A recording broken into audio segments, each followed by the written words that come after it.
Hello and welcome back to Rage Gaming, and today we're talking about Nightreign, which is a new From Software game that's definitely stepping outside of the norm. Instead of a new Soulsborne or Souls-like that released after years of development, say a completely new IP or continuation of a larger story, this is something new, and new for FromSoft specifically. It was said years ago that FromSoft would change its process. After recent successes, it's going to do more than release a single game here and there, but work on multiple projects at once. Some will naturally be larger and smaller than others, but it means we don't wait years and years between different FromSoft releases, at least for the time being. In a big way then, that seems to be starting with Nightreign, which we've seen multiple trailers for, gameplay overviews, the network test, recent events that have had playable versions and more. So what we have here is a fresh twist on the familiar by reworking an extreme amount of content and assets into something new. This is Elden Ring Nightreign though, to be more specific. So we're going back to that same familiar Elden Ring world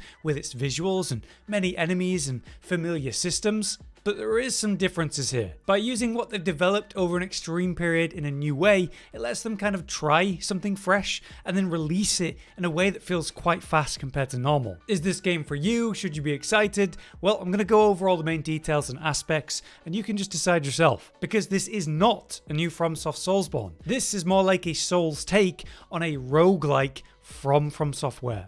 So let's ask that question and try to answer it. What is this game really? Here's their description. Elden Ring Nightreign is a standalone adventure within the Elden Ring universe, crafted to offer players a new gaming experience by reimagining the game's core design. So, as we've seen in the trailers and releases so far, it goes a bit crazy with those OG concepts. From combat to who and what is even involved, lore just feels out of the window here as they slam together everything from FromSoft, not just Elden Ring. We've quite literally seen the Nameless King from Dark Souls 3, characters that feel like they'd fit in Bloodborne. That doesn't mean there's nothing new here though. There's a ton of completely fresh and new enemies, designs and weird creatures, so it'll mostly feel fresh either way. How you actually face these challenges is very different too. We play in a new version of Limgrave known as Limveld, a procedurally generated version of Limgrave, which will change over and over. In that area of play, the game is mainly designed to be played in co-op, through teams of 3 players who work together to ultimately defeat the current final boss. This does not mean you can't play solo, there is a single player mode for that, but the game was basically designed with co-op in mind. So when you're in that trio situation, you can just freely travel separately or work together. You'll see a familiar down mechanic where you can revive them using skills and weapons. The challenge itself takes place over 3 in-game days and nights, each expedition. There's definitely pokes at it for being a bit battle royale in that way, because there's an area of play that shrinks as time goes on, refreshed at the end of each night or after you defeat bosses. The night itself is eroding the land, enforcing that time limit. By surviving that big threat of the night then, you make it to the next day, eventually culminating in the Nightlord battle. Apparently, they expect these expeditions to last about 40 minutes on average, so that's what you should prepare for. We are, as they put it, deployed to Limveld. Our goal is to hunt those Nightlords, starting as a level 1 character. At this low level, it's going to be extremely challenging to defeat the main threats, just like a regular Soulsborne game. But that just means it's hard, not impossible.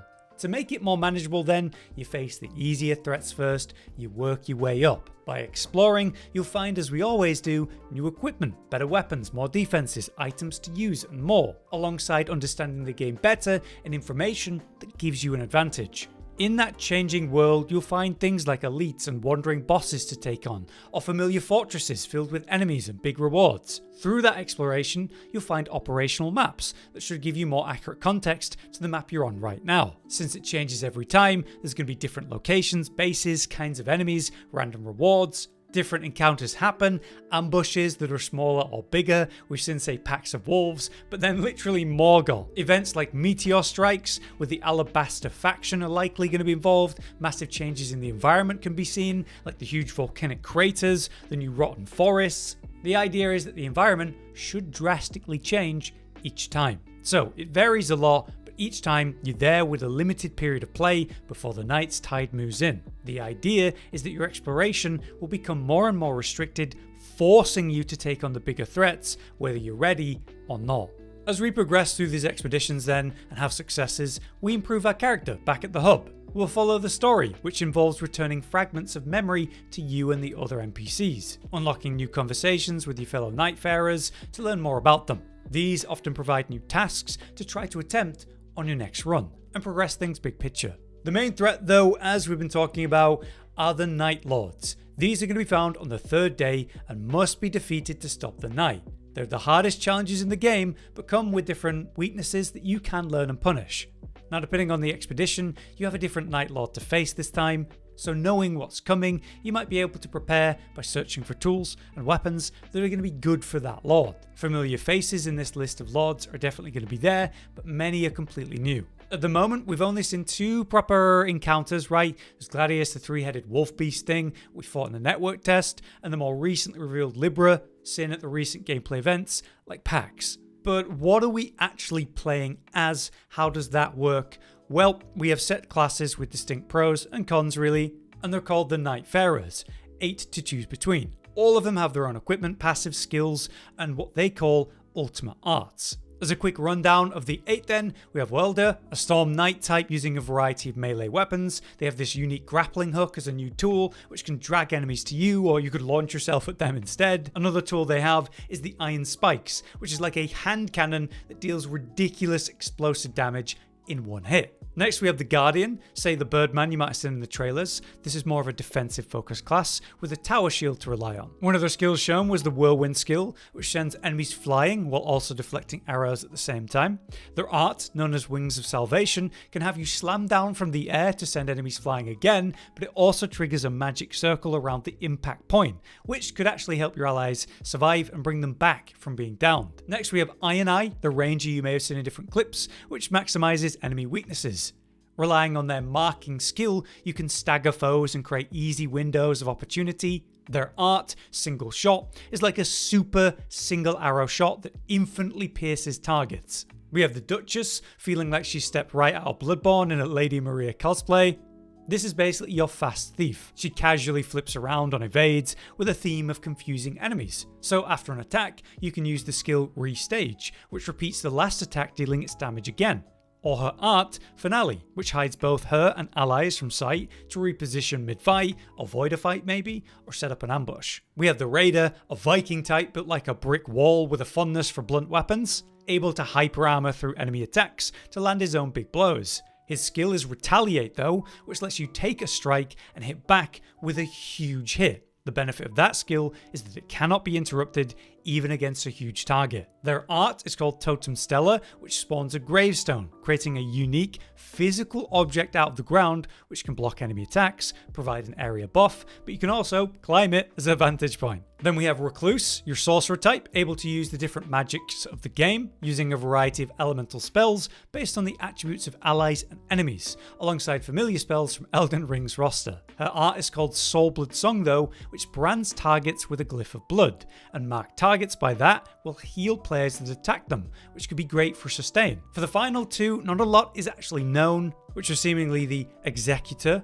and the Revenant. For the Executor, we see the use of a large blade that's used in one hand. The weapon can be buffed with holy damage and unleashed in holy arcs for semi-ranged ability. But the most interesting thing about this class seems to be its passive tied to parrying, like deflecting hard tier of Elden Ring or Sekiro style parrying. You could lead a very unique playstyle for this game with this class then, so I'd like to learn more about it. Otherwise, we have the Revenant, who appears to be all about summoning allies to help, kind of like the Elden Ring Ash system, but in new ways that this will work. Though we have seen her make use of the Halo Scythe, with familiar holy arcs during one scene in a recent reveal, so she can fight directly herself. But yeah, we want to learn more about these guys. For unique gameplay mechanics then, we have the change to the sprint, where you can see that we're running around a lot like Elden Ring, but since that heavily relied on Torrent, our mount, we don't have a mount like that here, we do run around at double speed, consuming a lot of stamina if you use that in combat, just as a way to get around in reasonable time. Though, since there is no torrent, there are the spectral hawks. These can help you glide around the map at greater speed and above the terrain. To summon them, you must find a spectral tree though, which when interacted, summons the hawk. Now it's not true free movement, they're more like flight paths in an MMO. They take you from one set location to the next set location, but still useful. Though you can veer off that route for a minor way to exit, which could let you land on places otherwise hard to reach, if close enough. Other cool stuff like wall climbing exists. You just run up to a wall that's climbable and jump into it, and your character will just kind of naturally clamber up, meaning the devs could create vertical areas and new ways to progress, so something to look out for. There is also the returning jump pad bounce pad thing, the spirit springs from Elden Ring, called slipstreams, which work the same. Run into them, jump, and launch yourself very high. Very useful. Lastly, I do want to mention that revive system again. Characters will go into a familiar downed state like we've seen in many BR games, but weirdly, to bring back a downed ally, you have to attack them rather than hold a specific button or something. It's a bit strange, but it works. You need to attack allies more and more depending on how bad of a down state they're actually in, which will get worse as you repeatedly go down to kind of limit the revive mechanic. Another aspect of the game then will be the hub, which we return to many times, and of course it's the familiar Roundtable hold. Here we set up our characters before going on expeditions, returning here with the rewards that we've got from the last one to be turned into useful benefits like enhanced abilities. The main rewards are known as relics, which under the relic right menu can be slotted in. There's a ton of them with different effects, similar options like stat increases, altering the way a skill works, AoE heals when you drink a flask, skill duration, increase your poise, and more. Many examples of skills in combination were shown, especially those modded by relics. So forming a team that works in a synergistic way in multiplayer does seem important. These are the aspects of the game that you compare to a roguelike then, where you go on a run, you get rewards, you come back, you enhance your gear, you have an easier time or a more potent build to take in the next run. You'll also find other options in the hold though, like the bazaar, a small jar vendor to trade with. The currency there is known as merc, and so you'll see a variety of options that could be handy or just fun based on the gestures that were for sale. There's also the fitting mirror here, which lets you change the cosmetic appearance of your chosen Nightfarer. Using this system, we see the return of some fan favourite looks, like the Faram Knight from Dark Souls 2, Solaire from DS1, maybe even Chester, and later revealed literally an Artorias skin, so there you go. For extra details, do note the game comes out soon, May 30th, and the standard edition is surprisingly cheap compared to other games these days, $40. Releasing on PlayStations, Xboxes, and PC, but despite that, there is no crossplay, which is a real shame. DLC is already confirmed to be in development though, and we have an idea of what might be in it, like new Nightfarers, new bosses, map biomes, and more, but we have no idea when that's going to come out. So we'll have to see. But that brings us to the end and my conclusion on this overview. Essentially, it's an interesting twist on the normal formula of a Soulsborne. They're taking the massive work that went into Elden Ring and honestly some cool stuff from the previous games and slamming it all together. Definitely with those roguelike elements, but still undeniably from software. I am interested to see the long-term interests for the game, how much replayability there will be, considering the procedurally generated nature of the maps.